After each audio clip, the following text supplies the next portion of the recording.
So let's go live. Welcome everybody, it's Dan Latto speaking. Hope you're well today. It is Wednesday, it's 12 o'clock more or less, and welcome to the Property Cashflow Show. So in this session today, we're going to talk about lending money to people. And I see it all the time on Facebook and on LinkedIn, and it scares the living heck out of me. So let me explain what I'm talking about. So you might see this on Facebook, you'll see somebody post out and they say things like, hey, don't put your money in a bank and get 1 or 2%. Why not lend it to me and get 8% guaranteed? Or they'll say 12% guaranteed return. Just give me all your money and I'll give it back to you in 12 months with a 12% return. And it's that kind of thing that I'm on about. And so I see it happening. And first of all, these people are not qualified in any way, shape or form. How do you know what they're going to do with that money? It just, well, they're in property, right? So what? Everyone's in property. It makes no difference. What checks are you doing on them? What's the project that they're putting this money in? This is your hard-earned money. You've paid tax on this money. So if you're putting in 100 grand, that's going to cost you, if you're a 40% taxpayer, about 140 grand, whatever that happens to be.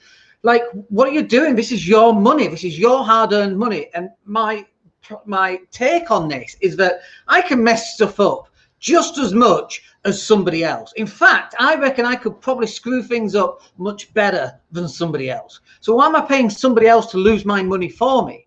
And it happens time and time again. I've just been reading right now where somebody lent somebody else a large amount of money, and we're talking tens of thousands, around the 100 grand mark, okay?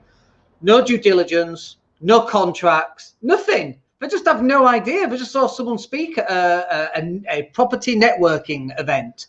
And then they sign up as a mentor and then give them loads of money. What are you doing? Get your due diligence done. Now, look, I appreciate people at different stages and people doing different things, and people have different levels of experience and knowledge and trust. Like, after 22 years, I think I'm about 22 years in on this property journey of mine. After 22 years in, do you know how many people I trust? Like my wife, my kids. I think that's about it. I don't trust anybody. And I definitely don't trust people who've got my money, okay? Because I want that money back. But if I were to go into do a JV, and I just need to put a caveat in here as well, doing JVs is not the problem. It is your attitude and the way that you approach things that is the problem. If you're going to do a JV where you've got a chunk of cash and they bring the deal and they do the work, like, first of all, trust. Do you trust that this person has your best intentions or their best intentions? Obviously theirs, okay? They might have some for you as well. But how much experience has this person bringing to the table? And this deal, are the numbers accurate? Have they calculated the cost of a refurb? Have they done that accurately? Do they even know what they're doing? Have they put it into some computer system that pops out a thing that says £18,000 or 25 grand? Or how have they got to that number? Where's the quotes coming from? That's going to say, well, we'll buy this property for 50 and we spend 25 on it. Great. Where's the quotes? Have you got 2 quotes, 1 quote, 4 quotes? Oh no, I've got 1 quote from my building company. Oh, hang on a minute, like alarm bells. So first of all, you've got to think about trust. How much do you trust this other person? And how much do you trust of their experiences and their abilities and their skills and their attitudes and their values? Like, what are the values of a person? Let me talk about values for a second. So, for example, I believe everybody should be wealthy. And I believe everybody should be wealthy because going to a job and doing a job that you hate just sucks. And having bailiffs knocking at your door and not being able to pay bills, that sucks as well. And if we could just get everybody to a certain level, everybody, where you haven't got people knocking on your door, you can pretty much go out and buy whatever food and you can go on holiday a couple of times a year. Like, if we could get everybody at that level, that would make me very, very happy. And I believe trickle-down economics doesn't work.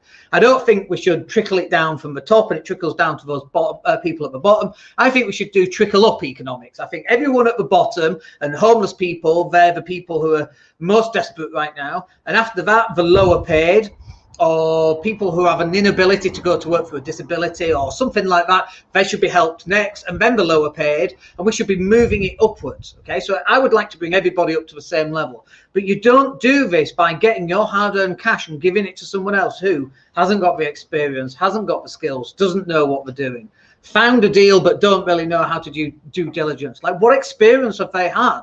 At least we've been doing it 22 years. Not that we would ever take money from people to go and do a joint venture on a property deal. It's just not what we've done. And I've always thought for the last 20 odd years that doing that is not a great way of doing it. And I see it all the time, by the way. I see coaches in property going, oh, I've got this deal, but I need some cash.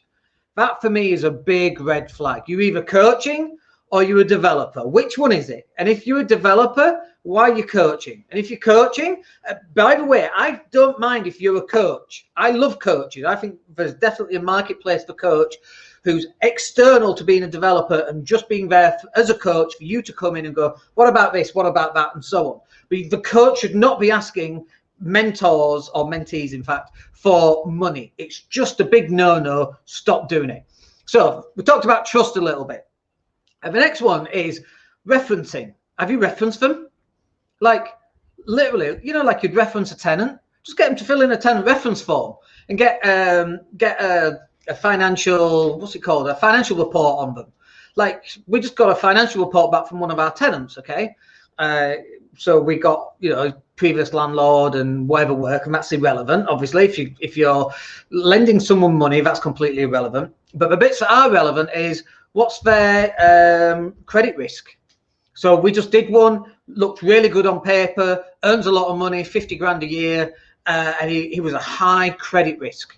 Now imagine lending that person 100 grand. Not only were they a high credit risk, despite earning £50,000 a year, they also had two CCJs. And if we'd not have run a reference on them, they were a guarantor, in fact. If we'd not have run a reference, we wouldn't have found out any of that information. So if you're lending somebody, and bear in mind, as a landlord, we're just lending someone a flat for 6 months, right? We can get them out after 6 months, more or less. But if you're giving somebody £100,000 or £10,000, heck, even £1,000, go run a reference on them. And if they go, no, we don't do referencing, that's a red flag in my book if I ever saw one. We've got to get to a stage where we're helping each other and where we are protecting one another from making mistakes. And this is where experience comes from. But obviously you get people coming into the property market and they see people around, and I'm not going to mention names here, but they see people on the, I've got to be careful in how I say this. Some of the meetings that go on up and down the country, they see people at those networking events on stage telling them about how wonderful their life is and how much experience they've got, and then they pay for coaching directly off that, or even worse, they pay for 100 grand to go into them to do some development of some kind, and they've done zero due diligence. And so we've got to protect each other. We've got to protect one another. And if we can protect one person from making that mistake, I think that's brilliant. Now, we've got to just cover the other side here, because there are people out here who are doing JVs and do them very, very well. So how do you find a good JV partner? Let's talk about that. But first of all, you've got to ask people, has anybody done any JVs? Like, you've got to be finding out what are other people saying about this person. Have you done a JV? No. Oh, well, can you... do you know anybody else who's done a joint venture with this mentor? Well, no. Okay, so that for me is a red flag. You got to find someone who's already had experience of working with that, and often on property forums they talk about those. Now, don't take everything with a pinch of salt on the property forums, because we know that some of that's bullshit as well. But you've got to try and find a way of getting more information. This is what we call due diligence on the person who you're about to lend a lot of money to.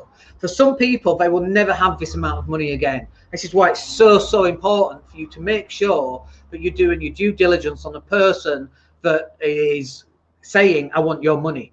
So find out, has anybody else used them as a mentor? They might be brand new. They might have done four previous developments, and on the fifth development, all the money's tied up because it's all going through the sales, and so they might need some money for that. And I understand that. That's totally acceptable. In which case, if you're doing project number 5, show me project number 1. Go take some pictures. Let's do a walk around. Let me meet up with you on site. Let's go do a walk around. Let's get the hard hat on, and let's go and take a look at what the finish is like, and who was the builder that built the development, and where did the finance come from for this. Show me your numbers. Let me see that it's your name that's actually on the thing itself. there's another chap right now who claims to be doing a development and his name is not on anything at all. And I have no idea if it's his development or if it's in somebody else's name and they've got a joint venture agreement between themselves and he's keeping his name off. Like, I have no idea. But again, for me, that's red flags. I want to be able to see at the very least, well, no, my name's not on it. So, you know, but I've got a joint venture agreement with this person. Great. Let me see that joint venture agreement so I can see your name on it. We got to be asking this level of trust back from the people that you're about to give a lot of money to. And if they kind of don't want to do that, or they feel offended that you're even asking, how dare you ask about whether I'm a good person or not? Like that, again, it's red flags. And every time I do this, I'm looking for red flags. When I'm renting a property to a tenant, this is a joint venture. Right, let me put this into context. I'm renting a flat out, let's say, to a person, and in return, they're going to pay me £600 a month for the next 6 months. I want to know, are they trustworthy? Have they rented stuff before? Are they in a new relationship and they're moving in with a partner and going to move out in 3 months? Can they afford the repayments? Have they done this previously and failed to make those repayments in some way? Have they got CCJs? And this is for a little piddly flat for 6 months, 12 months, whatever that amount is. But that's still potentially £7,200 at £600 a month. That's still money that I want to make sure is coming in. Guess what we do? We reference them. We have a contract. It's called a tenancy agreement. All of this is in place. We understand how to get out of this deal if it turns sour. Section 8 right now for 2 months in arrears, or Section 21, or we can just put the rents up if we really want to get them out until rent blocks come in. What do we call them? Rent. What do we call them? Rent. What do we call them? Rent limits. Caps. Rent caps. Thank you. But I want to know, how do I get in this deal? Can the person afford this deal? And how do I get out of this deal if this person turns out to be a little bit of a psychopath? How does that work? So I see people going into these joint venture deals, these project management deals, and they do none of that. It's exactly the same principle, which is why we reference everybody. Heck, we even get guarantors on tenants. Like, do you want to get a guarantor on the person that you're lending the money to? And are you lending it into a company, or are you lending it to an individual? Big differences between those two. If you're lending it to a company, they can just shut that company down, take your money. Yeah, of course, there's some fallout from that for them, but you've lost all your money and you're never going to get that money back. Or is it in their own personal name? And if it is in their personal name and they've got CCJs galore, you're still probably never going to get that money back. That's why you should be conducting your own due diligence. If you've got any questions, by the way, just stick them in the box down below because we are watching if you have any questions. But for me, this is about rule number 1, never lose money. Rule number 2, reread rule number 1. Never, ever, ever lose money.